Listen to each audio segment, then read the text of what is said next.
Welcome back to another video of the mural on the tailgate that we are doing here.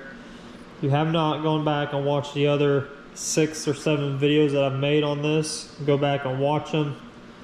I literally go through pretty much every single thing that I've done on this is in those other videos. So go back and watch those before you continue on to this video, because this video is more towards the end of the project.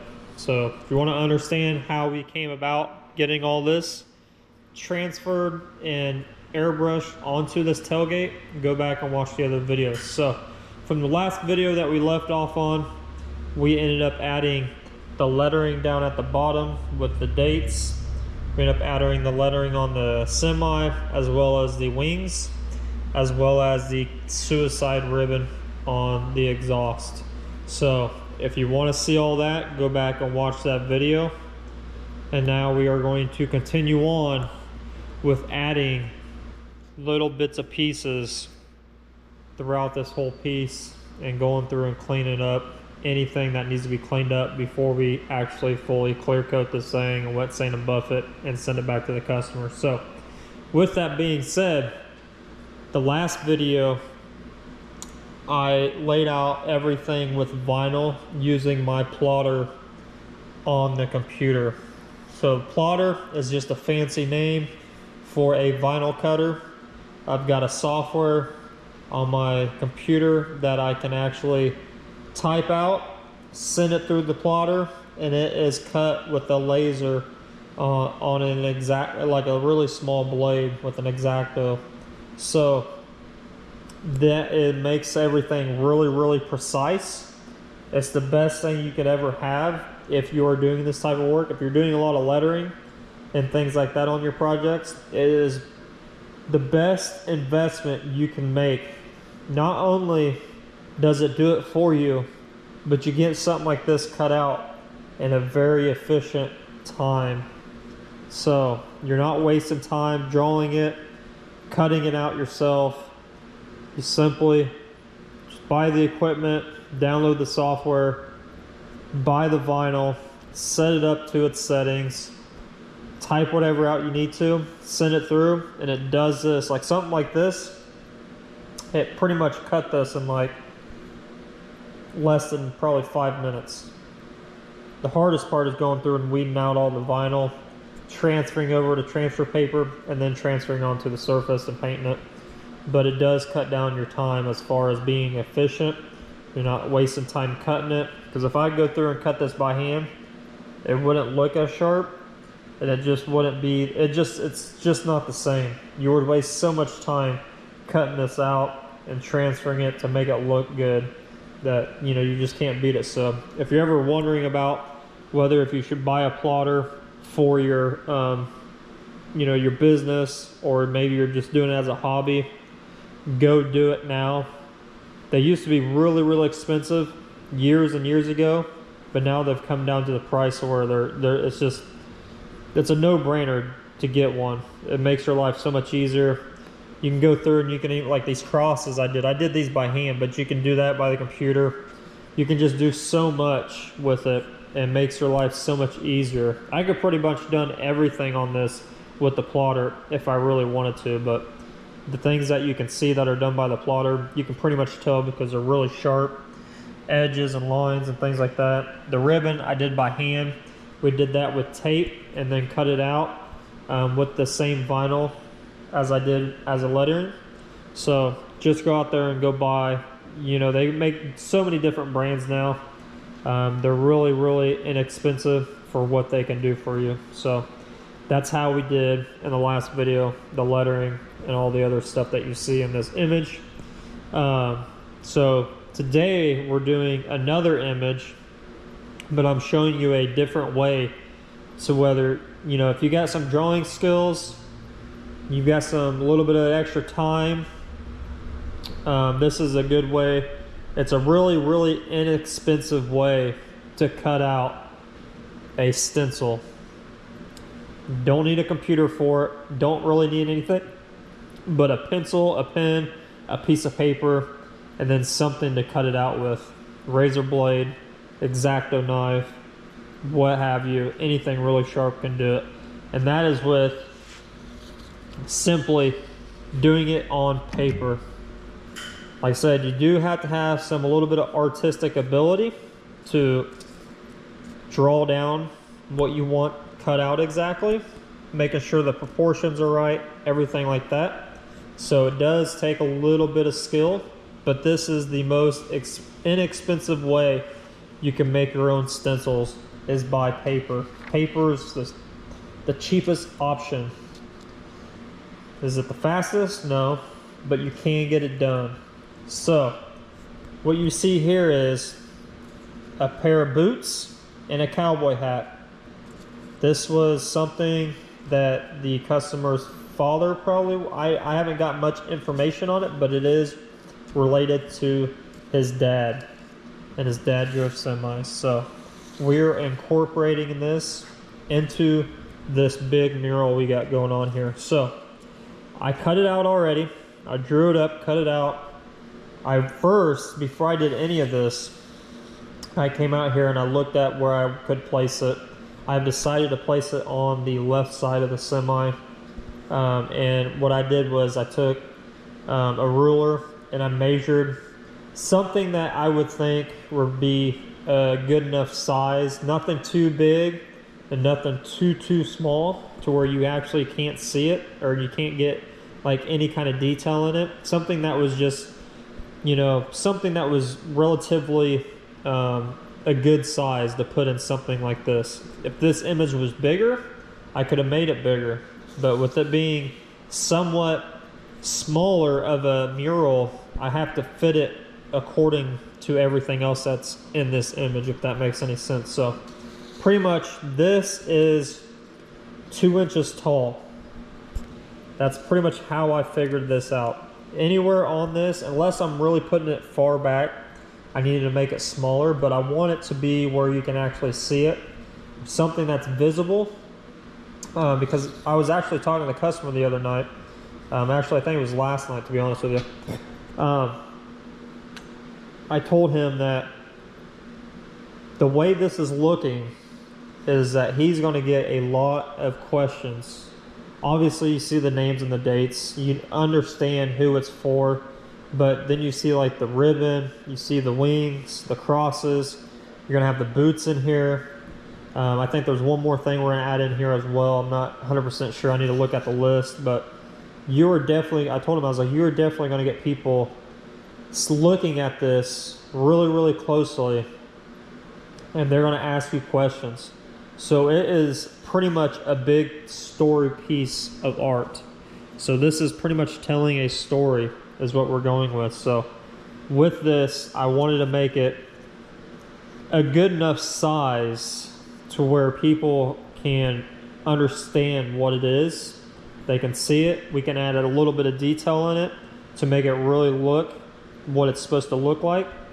Because if you go really tiny, like if I would put it back here, let's say between the crosses or something like that and the grass, it would be somewhat relatively small, right? It would be like less than a ½ inch, maybe ½ inch tall. So could I have done it? Yes, obviously, but for somebody to look at this, you probably wouldn't see the hat as well because the hat's gonna be smaller.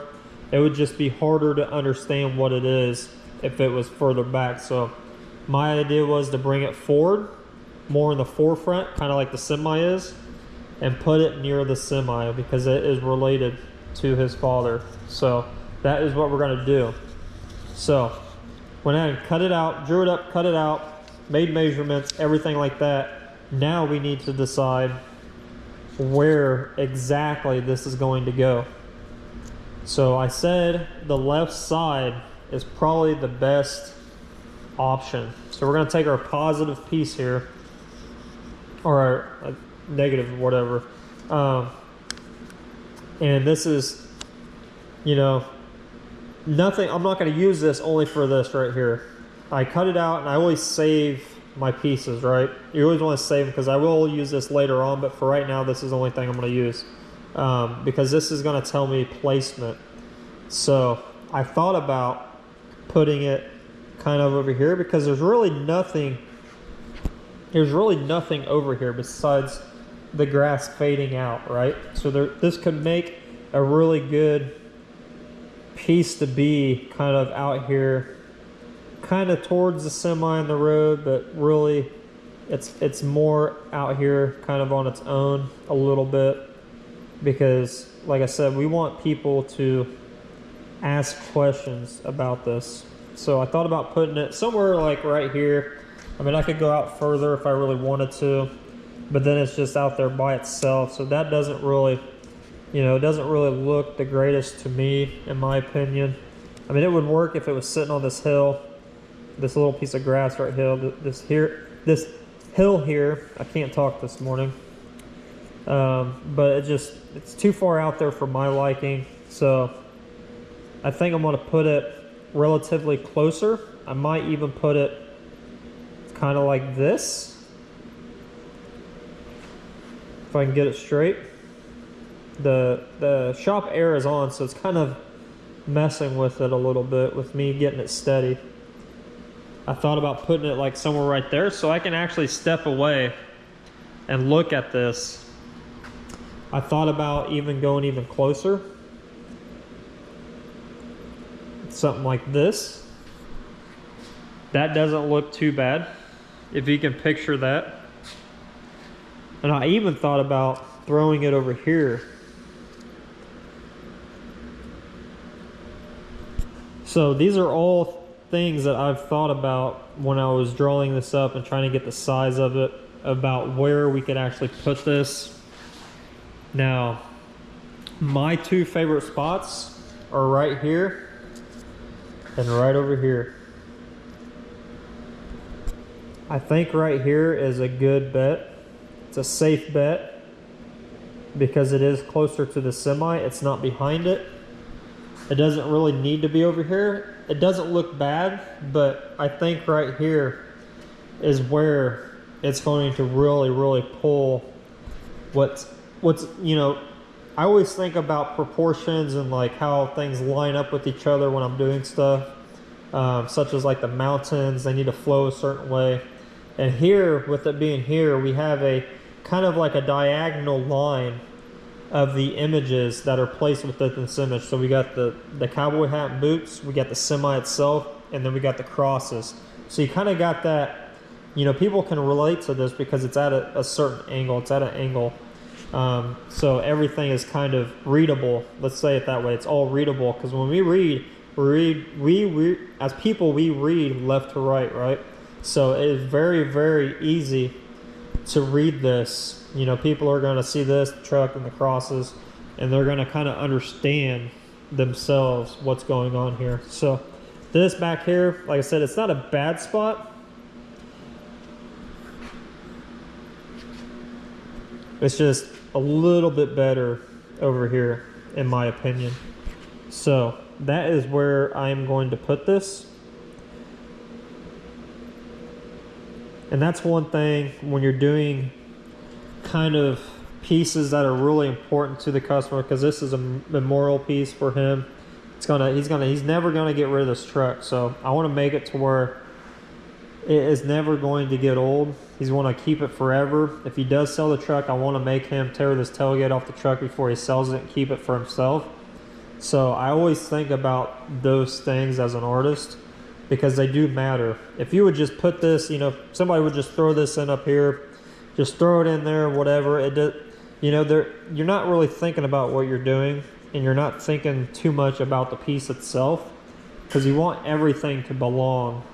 So if we're reading left to right, this is probably the best area to put this. I mean, you can even put it, I kind of don't want to put it in the shadow. I really honestly don't want to put it right there, because it is too close to. I even thought about putting it down here. It's just too close to it. I think right next to where that shadow of the semi is, because if I put it in the shadow, you're gonna have the shadow of the boots themselves on top of it, and it's just gonna be a little bit too much. So right here is where I am going to put it. So you can see this, you can see the shadow, you can see everything very well. And then if we decide to put anything else in here, we have more than enough room. We can go ahead and put something over here if we wanted to, or add something else. But for right now, I think this is the best spot for this. So we are going to get set up. I'm going to get this placed. We're going to get our surface cleaned off, and we're going to get to airbrushing. This video is going to be a lot shorter than the other ones. I apologize. The videos have been more than 2 hours long. There's a couple that are over an hour, almost 2 hours long. So I apologize, but it just takes a lot to get something like this done. And you guys are seeing it firsthand. No editing, no filters, no nothing. It's just straight what I shoot is what you guys see. So you guys are seeing everything that I'm doing. So I'm gonna get you guys set up and we're gonna get this airbrushed. If you have watched my videos now, you probably know that I like to drop a little bit of hints here and there on certain things that I like to bring awareness to. So, you know, these little tips that I kind of give out here and there are good for people that are just starting out. Most of the time, you experienced airbrush artists or artists in general, you already pretty much know all this. So it's not really steered towards you guys, but more or less the guys that are, you know, the people that are trying to get into this may not know certain things. So I always like to drop little hints here and there about stuff. So this time, I'm kind of leaning more towards the people that like to work on metal.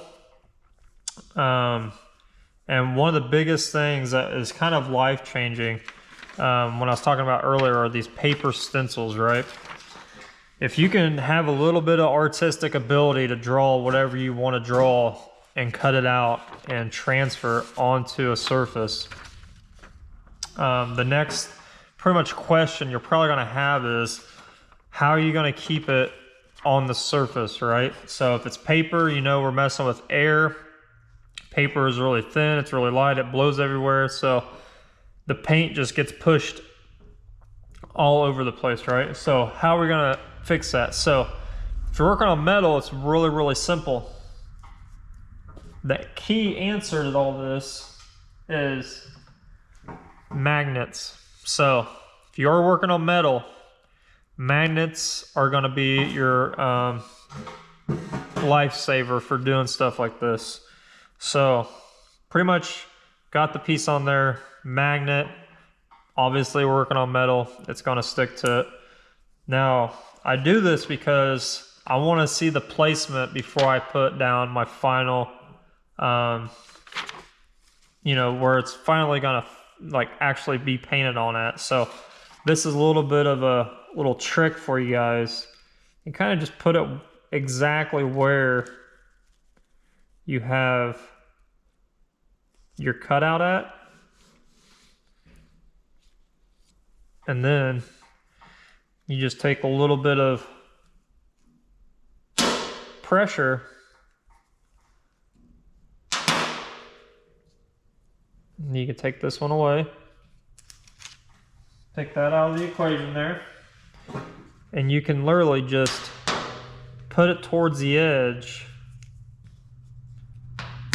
of what you're working on.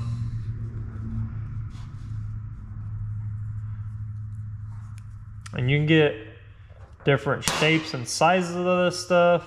I mean, there's so much you could do when you have these magnets, and it's gonna help you get nice sharp edges. You don't have to worry about really the paint blowing in and out. I mean, you're still gonna have to hold the edges a little bit. You are gonna get some blow through with the air, but this is gonna be your lifesaver on that aspect with doing that. So now we're gonna do is what we got, and I'll kind of elaborate on that too a little bit. So if you don't have magnets, you're still, it's okay. I mean, there's another way you could do.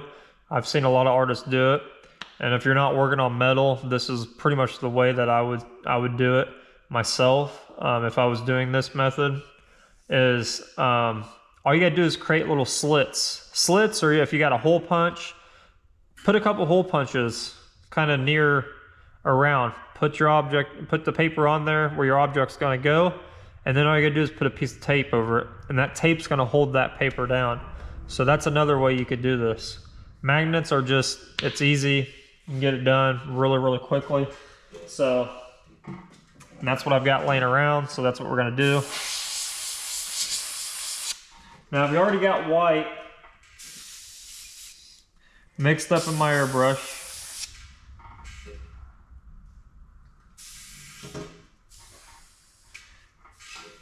I'm just trying to set my air pressure right now for what I'm doing. And I'm constantly, that's another thing with airbrushing, I'm constantly moving air pressure. Sometimes I like it really, really powerful. Sometimes I over dilute my stuff to where I need to lower it, or if I need to watch overspray, I'll lower it.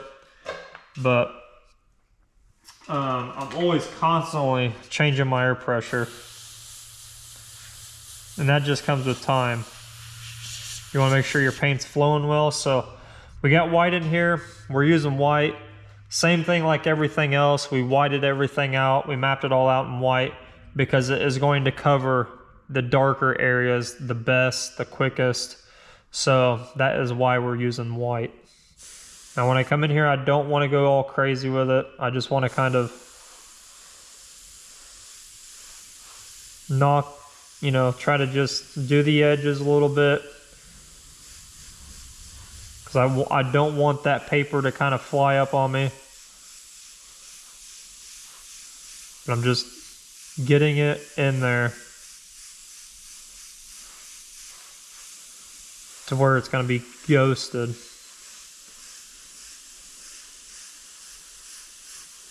And covered.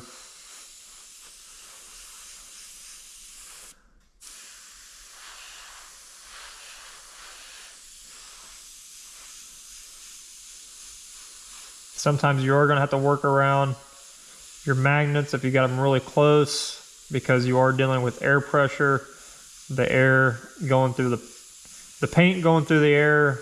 It might get blocked by one of your magnets, so just always keep that in mind.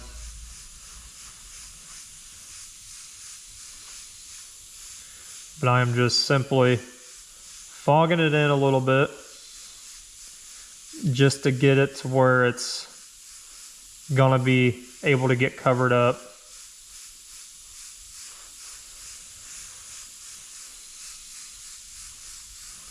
Cover up that green. That green is pretty dark in this area, so. Now we're using all natural colors, so like browns, which are darker anyway, so it would probably cover this really easily. But white just, I mean, it's just, I already had it, so it just makes it that much better. It makes the colors a lot stronger, easier to cover. So you just want to kind of get that foundation down.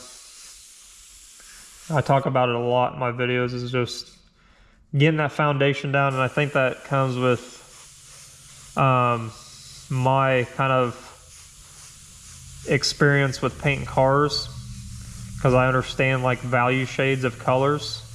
You got to put the right sealer down in order to get the right color to come through to match that car and that color you're trying to spray. It's one thing people don't talk about a lot. So I'm gonna let that dry. Now I'm gonna be mixing my own different types of browns, things like that up. So I'm gonna get a drink here.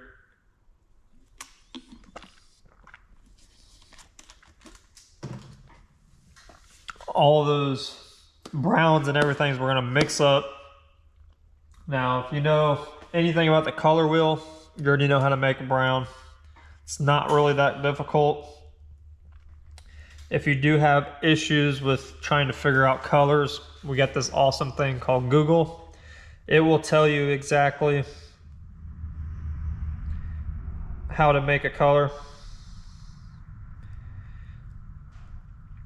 So Google what you need. It will tell you exactly how to do it. So with brown, it's really not too complicated. It's a little bit more colors than normal to make a brown, but yellows, put a little bit of red in there, a little bit of blue, and then I'm going to use the white that's in the cup to kind of mixture that around to get the right shades of brown that I want. I don't want it to be like dark brown, but I don't want it to be so light that it looks tan. So we gotta find that happy medium.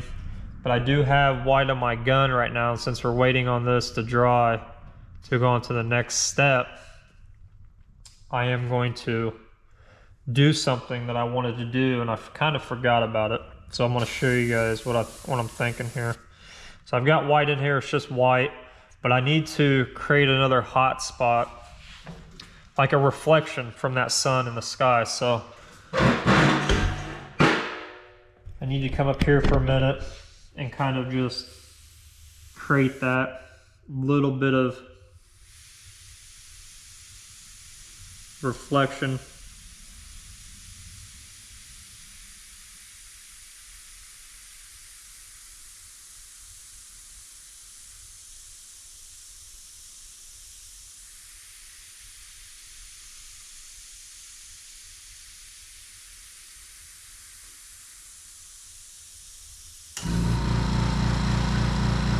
Kind of like if you ever see a sunset, it's like it's got its brightest spot, and then at a further distance you can almost see like a reflection of it.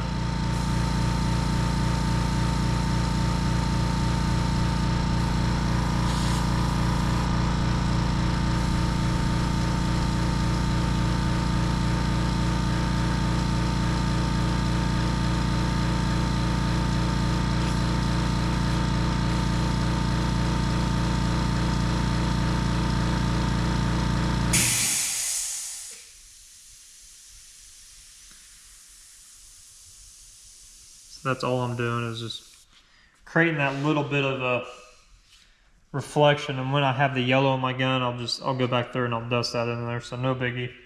But we're gonna move on to making this brown, what I need to make it. So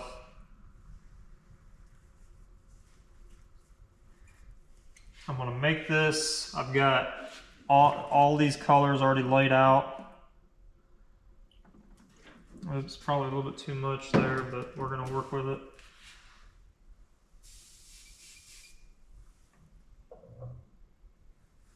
So I'm just gonna show you guys.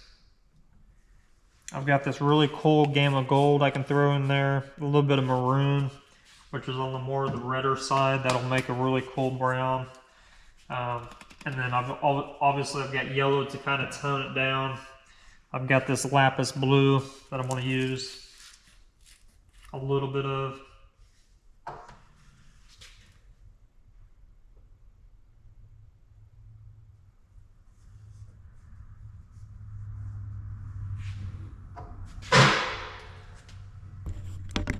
Sorry, but my GoPro shut off while I was mixing that color and I didn't catch it. So I was kind of talking to myself for a little bit, but I was going through all my paint settles in my airbrush. Pretty much what I did was straight gamma gold. This was something I bought years ago that I've just had laying around. It looks more on the brownish side, so I'm going to use this as a base. And other things, when I get to darker colors, I always go back to lighter with that. So one thing I was talking though, while you guys were shut off, is let's say you wanted to do the hat in black, right? You wanted the boots to be brown, but you wanted the hat to be black. And you wanted to try to separate those two, because obviously you don't want to put black in the brown boots or the brown in the black. You could do brown in the black, and then the black's obviously going to cover it. But what you would do there is you would take your stencil you made, you would cut it, and then you could put the hat up there and put a piece of just a magnet up there to kind of hold it. And then you can do your boots. And then once you're done with the boots, you do the same thing. Take the magnet, put the boot up there, do the hat, you'd be done. So that's just a little bit of a, if you guys did not catch that is just a little bit of a trick, I guess you would call it. Not really a trick, but some little things like that people just they don't really get as far as like what you're doing. So I just wanted to explain that for you. If you are just watching this. So that's the color. I mean, it's kind of on the old, you know, orangish, goldish side, but I think it's a good foundation layer for what we're doing.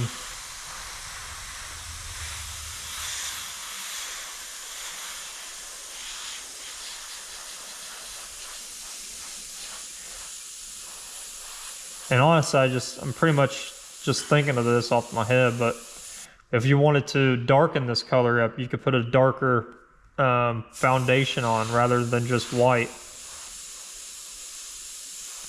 If you would do this over black, I bet it would show up a darker brown, right? So I'm just kind of spitting this in there. Not really trying to do anything crazy with it, just get my color down the way I want it.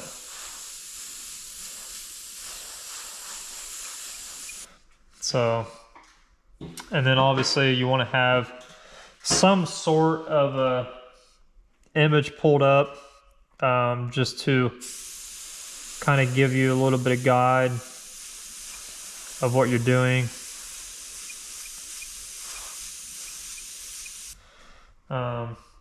But yeah, that's pretty much how that goes when you're doing a paper stencil. You can constantly cut it.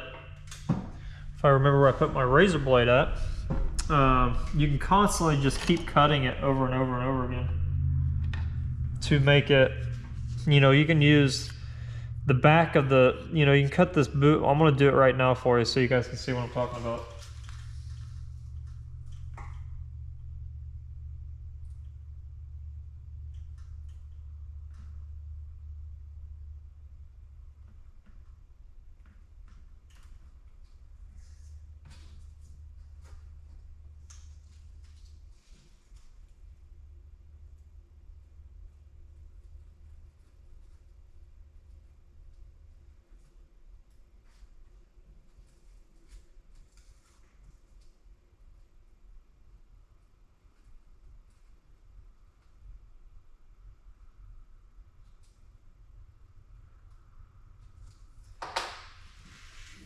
So what I did was I just separated the boot that's actually behind the main boot. I just separated it.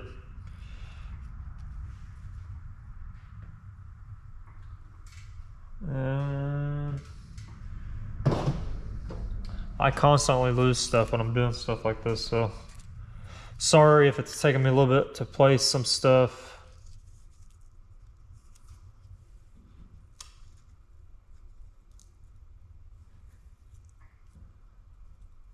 But I'm working with the boot, so I'm trying to get it placed exactly how it should be.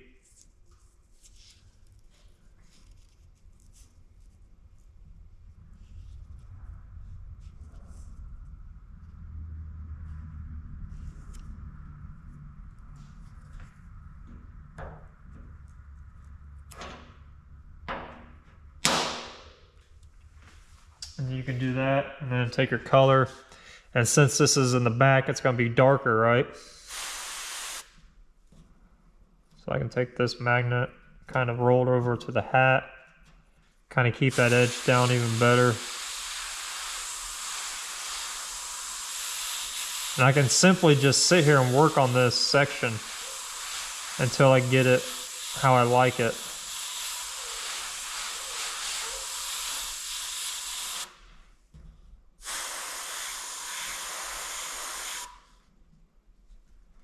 I can even take this magnet and go over here with it. Oh, I just moved it. Just moved the boot. So they're telling you guys not to do that. And what do? I move it.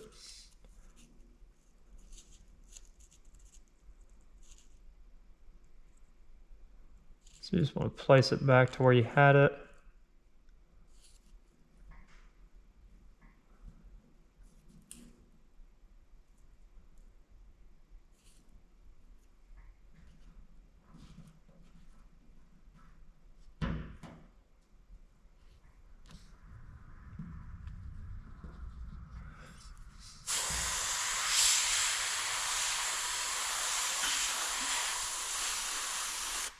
So, and then if you wanted to make So how you make brown is, it's not really that complicated. It can be, but it's really not too bad. It is pretty much, you got to try to make equal parts of yellow, blue, and what was the other one? Red? I think red's the other one. They've got to be equal parts of everything to make a brown. So this color is more on the yellow side. So what I'm going to do is I'm going to put more blue into it.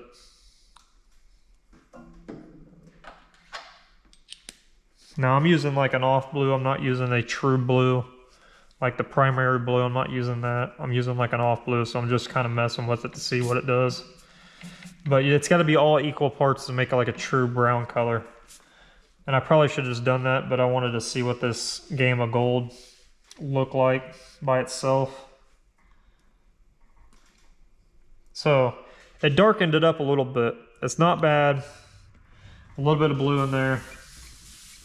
It shifted it more towards the brown side of it. 'Cause like I said, it is a little bit more yellow.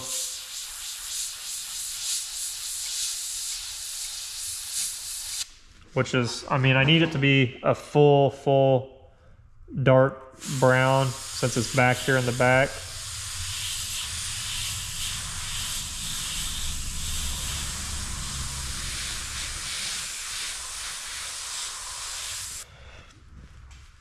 So I'm liking that.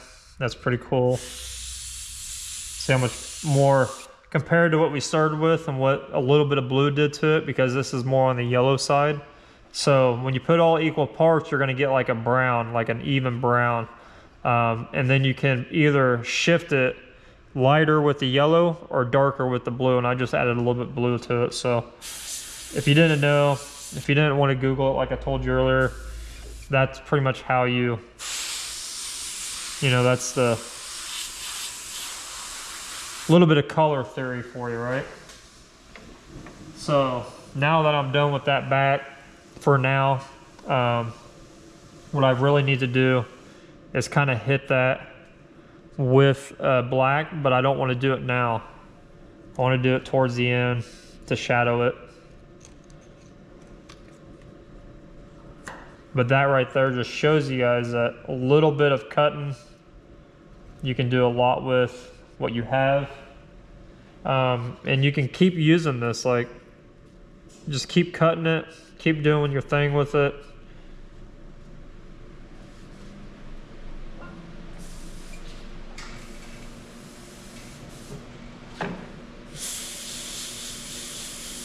Now I'm going to get a little bit crazy with it here probably. So if you can't follow along, I apologize, but I'm going to try to knock out some of the detailed stuff in this as far as what I want the boot to look like itself. And I probably should cut it. Actually, I want to just cut it up for you guys. That way you guys can follow along.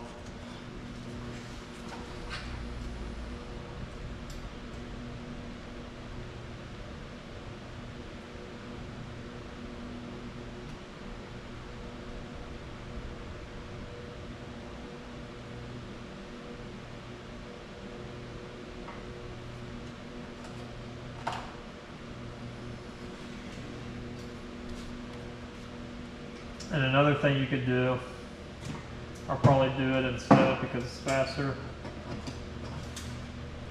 is you can literally beat it out with your shields if you really wanted to.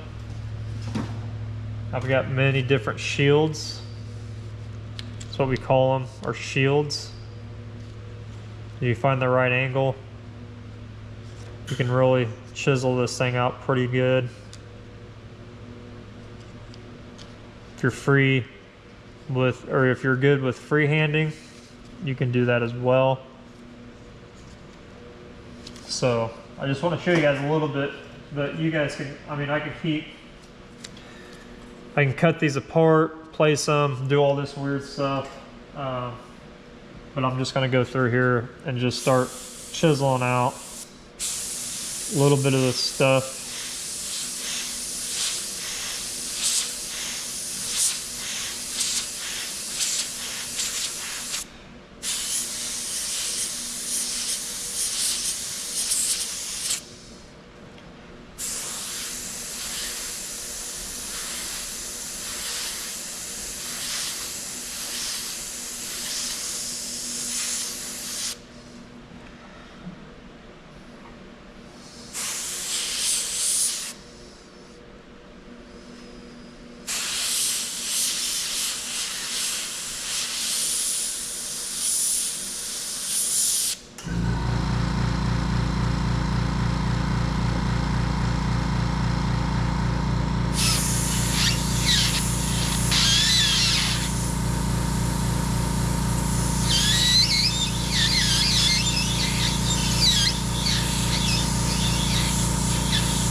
A little bit of where I know where the belt buckle is going to go.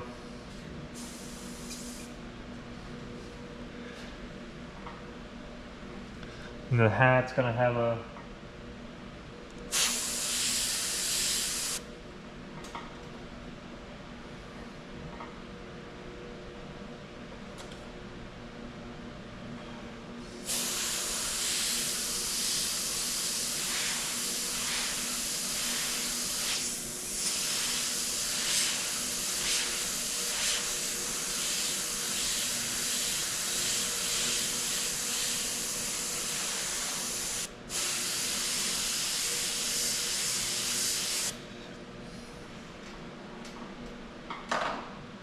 little bit more reducer. It's not happy right now.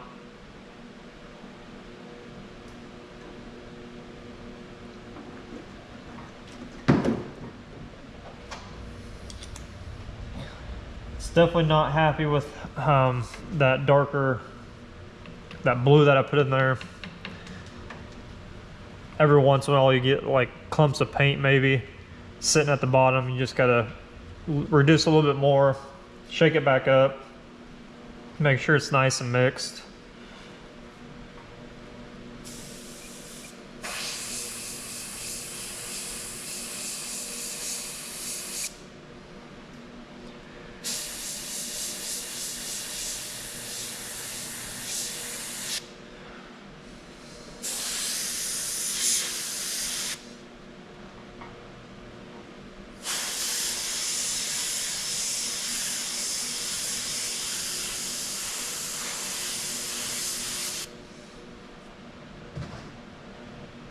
And if you need I'm gonna pull up my reference photo of the hat that I had.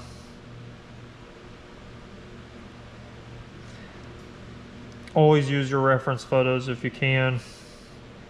It'll make your life a lot easier.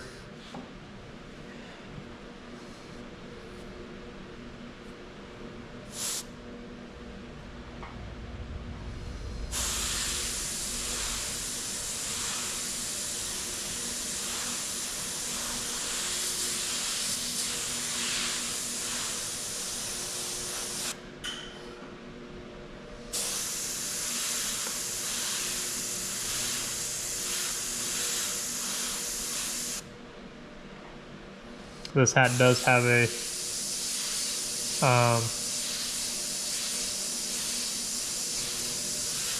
like a piece of cloth, I don't know what you would call that, around the bottom area that's wrapped around the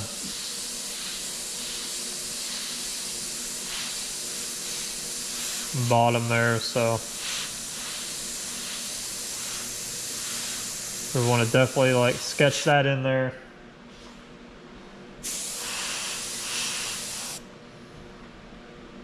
Actually, I just messed that up. It stops right there, so we're gonna stop it right there.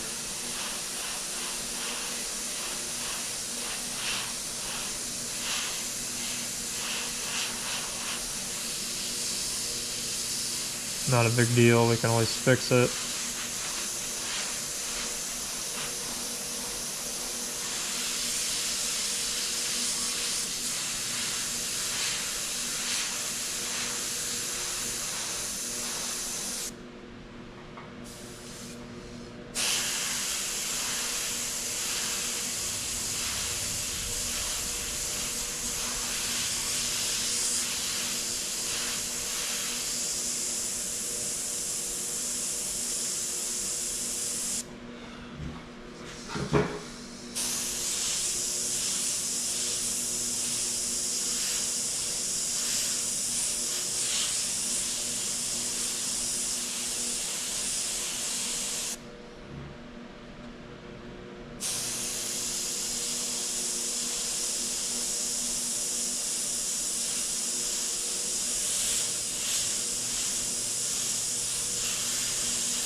Starting to take shape a little bit here and there.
starting to look like boots, right?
Put a big old belt on that thing.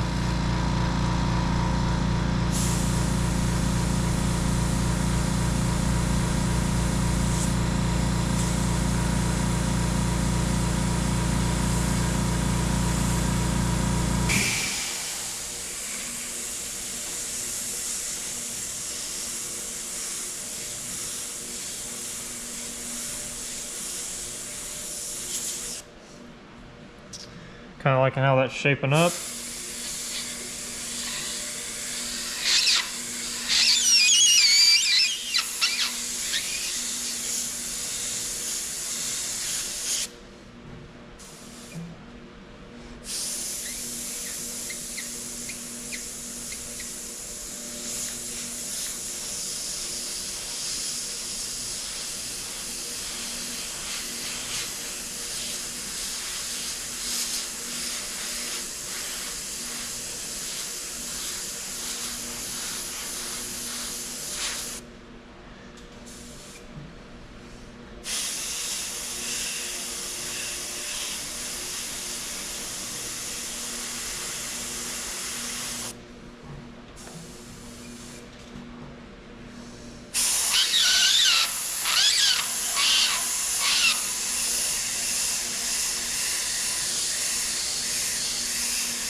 starting to take shape a little bit there.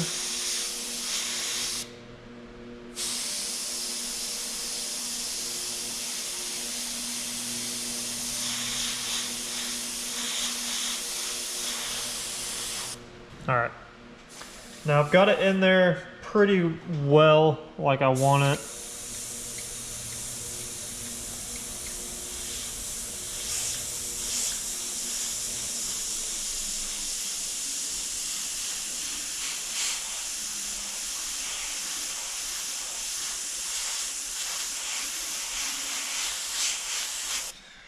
Pretty well like I want it. Now I'm going to be switching. I'm going to save this, the original color of this, and what we're going to do is we're going to switch to a lighter brown. So we're just taking the same concoction and we're going to switch it and then go back through and lighten everything back up, and then we're going to shade it all and it should be done.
So what I'm doing here is I'm just going back in and kind of redefining my lighter spots.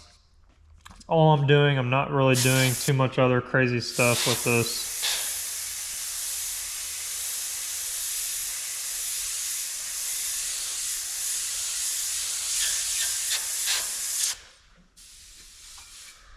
Just to help it bring it back out from what it was.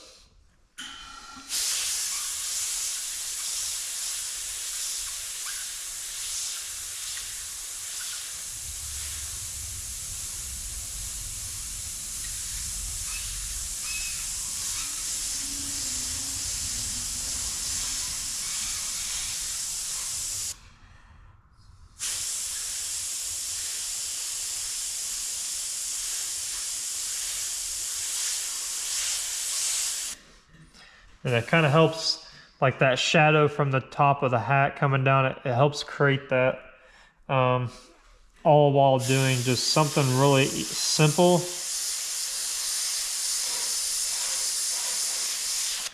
And I'm also bringing it back to that kind of color that I want it to be in the end.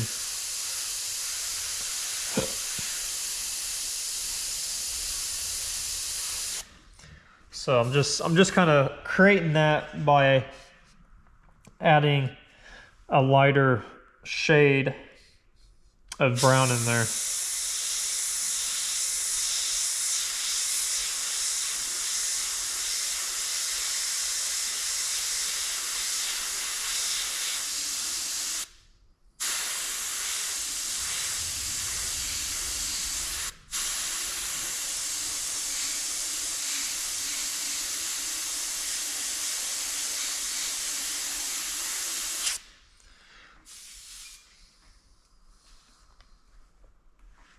And I'm constantly looking down at my reference image to get that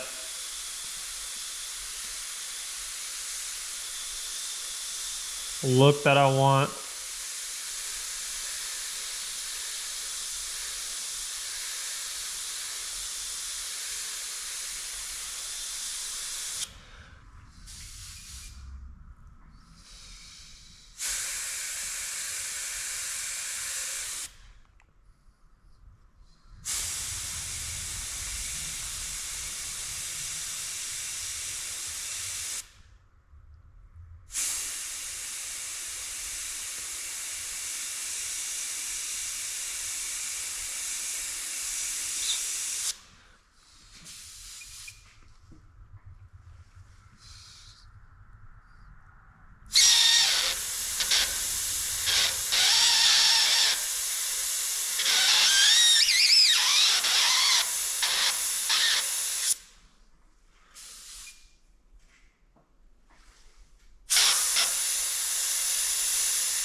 Trying to create that a little bit of a highlight within that boot back there, then create a little bit to where you can see the strap on the other boot as well. But for the most part, that back side of that boot, or that boot on the back side, is probably not going to show up like everything else.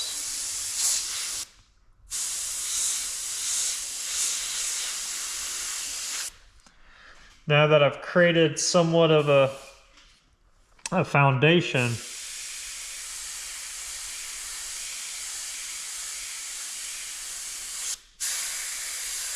I can go back in with a little bit more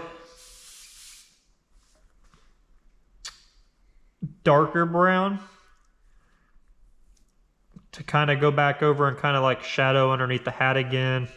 shadow up here to kind of really punch this stuff out and bring in the little details. And then everything else will just pretty much fall into place. So that is probably what's going to happen next. Shadowing.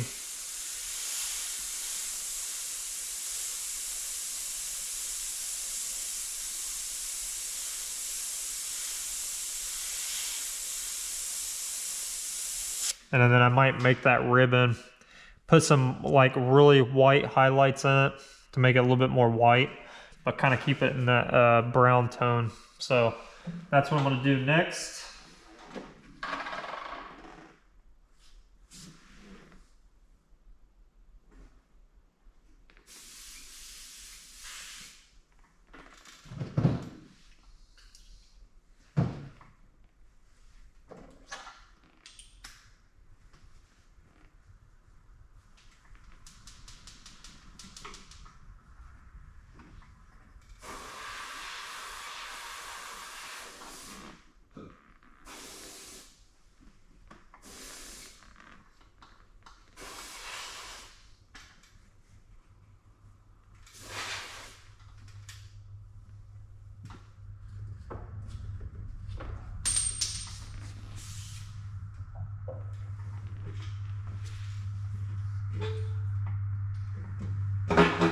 And I'm going to darken this up by adding a little bit more blue in it.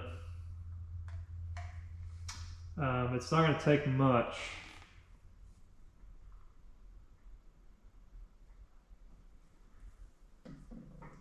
And then if I needed to go, like some of these spots on this boot and the hat are going to be actually like kind of black, especially underneath the bill. So I'll do that very last to give it the last kind of shade and shadow that we need to create under this. And once that black goes in there, it'll really start to punch it out. But I want to mix up, this might be dark enough, but what I'll do is whatever's left up in the cup, I'll put a little black in. It's not gonna be straight black. That's one thing when you're doing this stuff, you need to realize like black it's the killer of everything. It'll kill everything. So when you go through and you add a bunch of black highlights, it'll just kill every other color you put in this. So you want to be really careful with that. So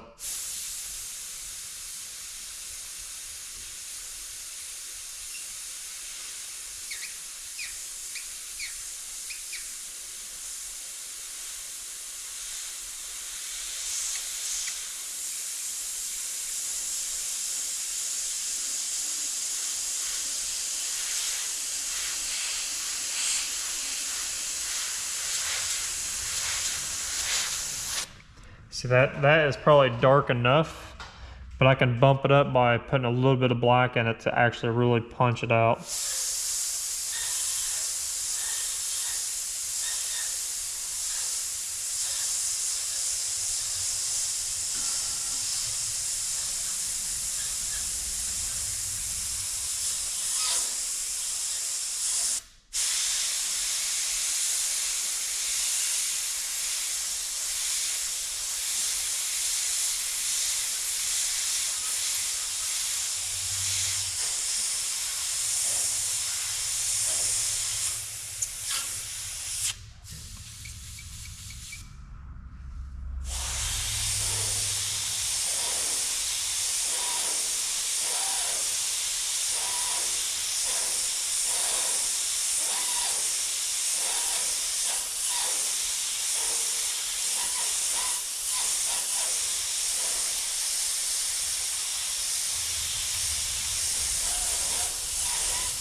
When I'm constantly just stepping myself back away from the the image.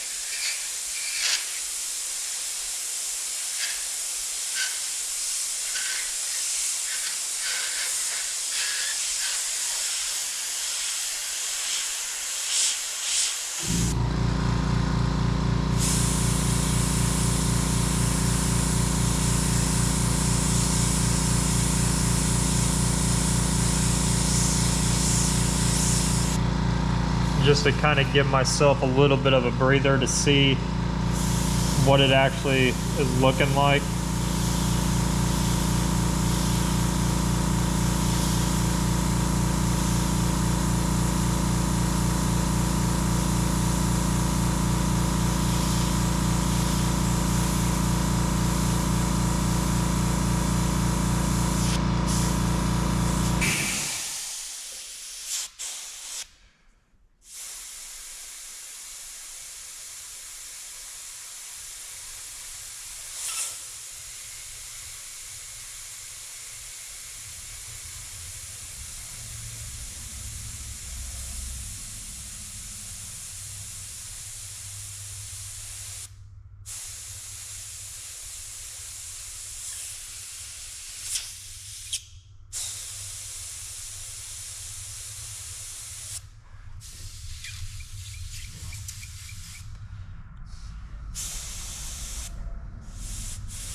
I'm liking how that looks. Give you guys a close-up. I'm gonna pretty much call this done. And then very last thing I'm gonna do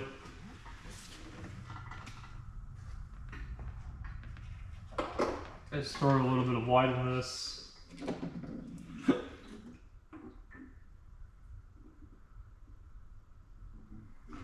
Oops. I think I put a little bit too much reducer in it. So put a little bit of white. A little bit of this color of the original brown.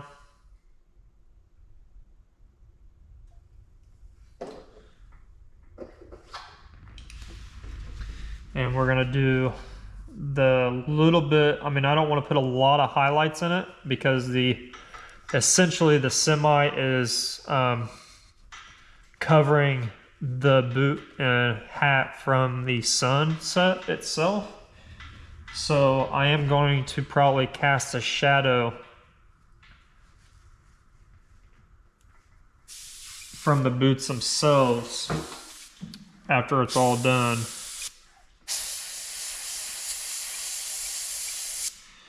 I want to make sure I get that full white color that I need. It's more of like a cream. It's not white, it's a little bit of cream because I put a little bit of the original brown in it. Should show up on paper right there. So we're just going to do very, very little. I mean, I don't want to do a crazy amount, but I want to hit that, this in here.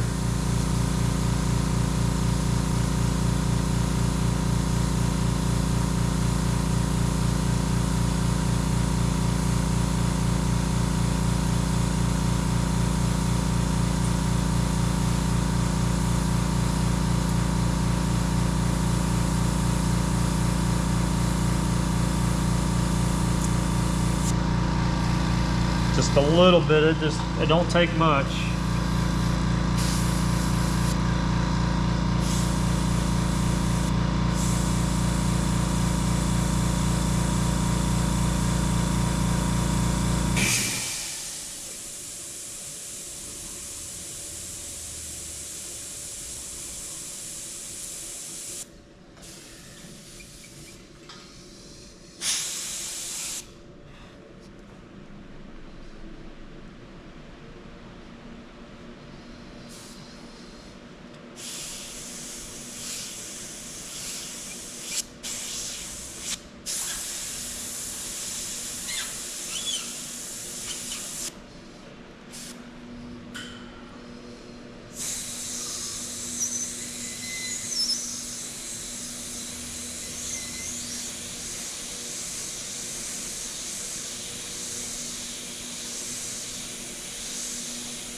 Hey.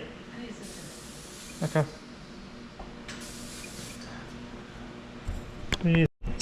Sorry, I had to stop the video. I had to go outside and help the wife. So we're back.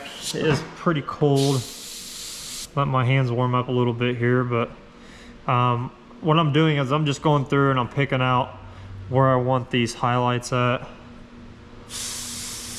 I'm really not following the reference photo I had pulled up, just because the way, you know, the picture is a standing still photo that it was taken of, so the lighting is a lot different than what it is in this image. So I'm just trying to do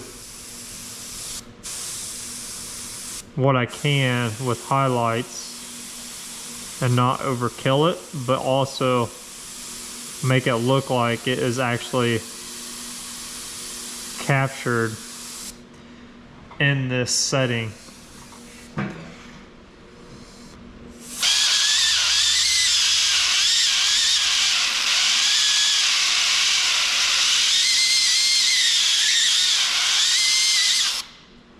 So that's pretty much what all I'm doing right now, is just making sure this is hit.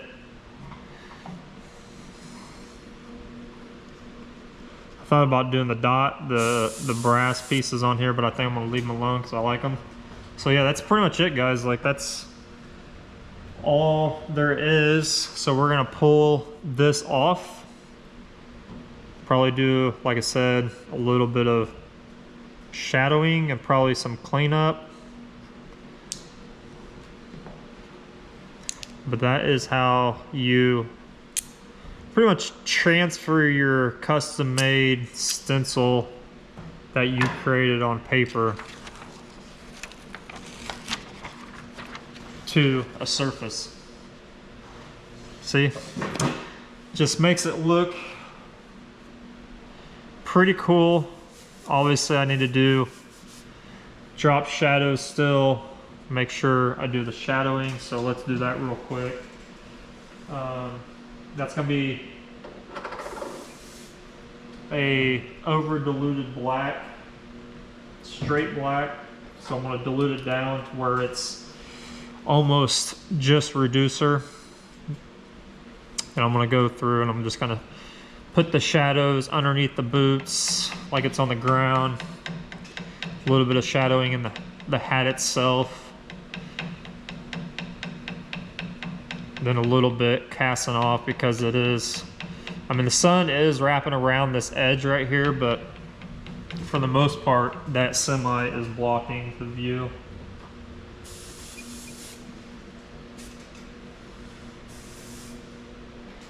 But I'm really happy with the way it came out. It looks awesome. It looks like it's meant to be there.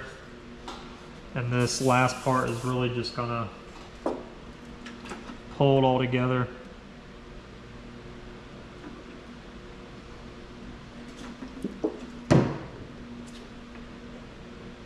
I'm just getting my black ready.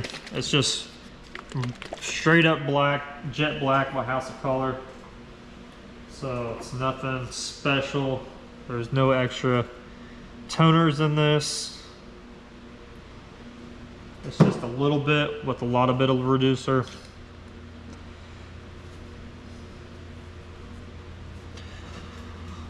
You don't want to make it too strong. Like here, like when I did the shadowing for the semi itself, I used the cutout paper form of the semi to do the shadow, and I just reversed it. But this, I'm just gonna kind of freehand a little bit, because it's not gonna be, since it's a little bit further away from the semi, there's not gonna be much of a drop shadow coming off of it.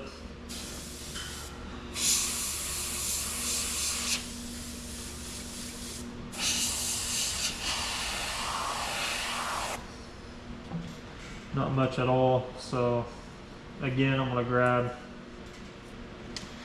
my stencil.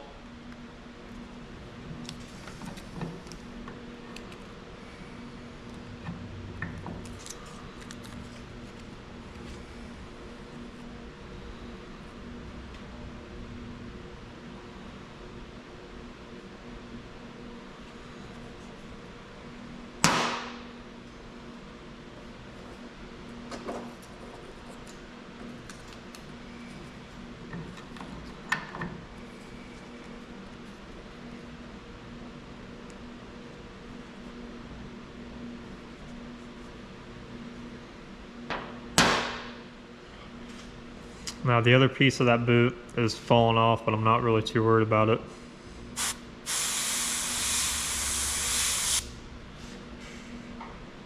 Turn the air pressure down a little bit.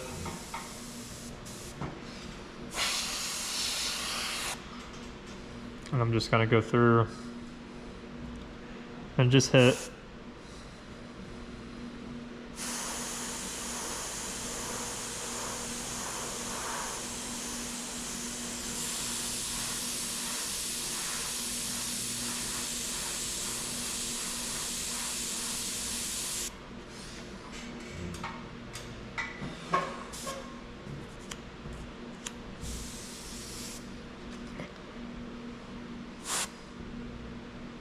I'll take these pieces back off. I'm done with them now. I mean, just a little bit. You can already see a little bit of a difference here.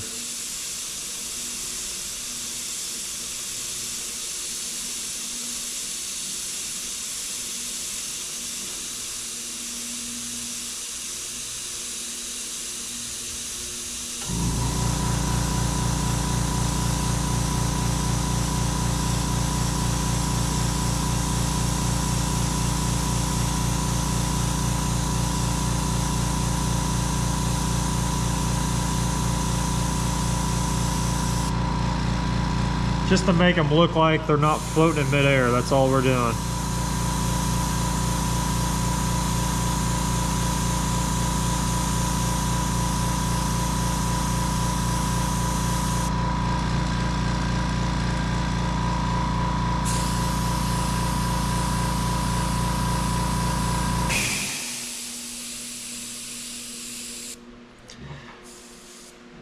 And then I'm gonna hit this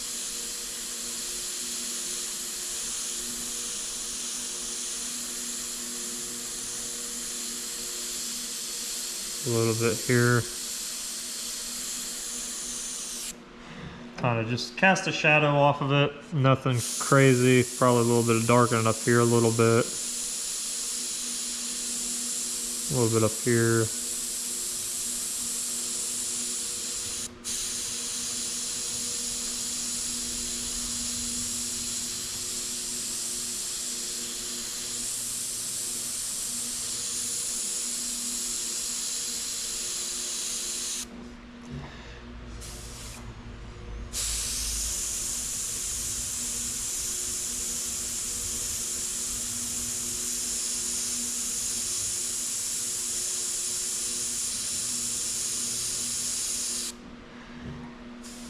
Yeah, that's pretty much it. Like, there's not much else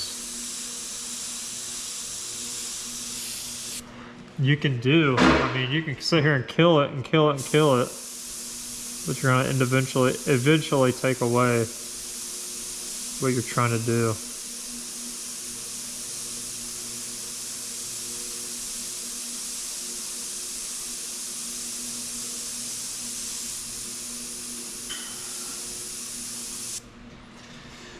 So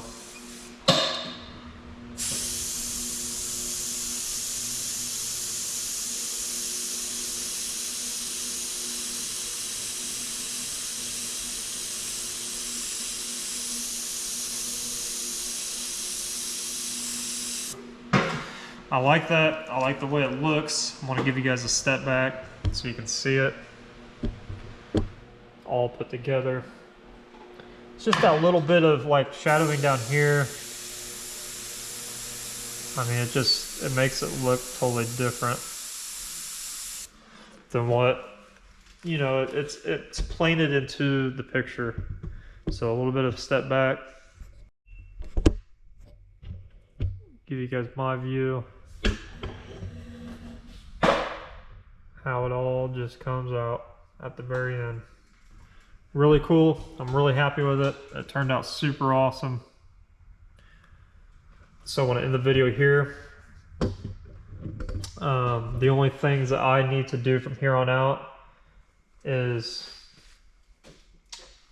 obviously look over my list to make sure there's nothing else that we needed to add in here. I know one of the things he wanted to add, but I'm waiting on to do that. until he sees it in person and tells me what he wants, because I think the way it is now is almost perfect, but he does want the exhaust, like the semi is shooting black smoke out of it. Now I could do it really lightly, but he really wants like a thick black smoke coming out of it, and I think that's going to kill a lot of the stuff that's in the background. So I am waiting to do that until he looks at it and was like, yeah, I really want that. I'll add it in there for no problem, whatever.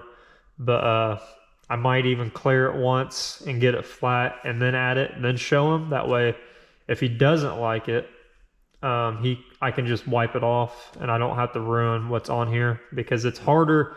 Because once you put black down, even if I make it a dark gray and different shades of gray for the smoke that's coming out of the exhaust, even if I do that, it's really hard to go back in and fix something like that, because it's going to be pretty much covering everything at the top, like in this section.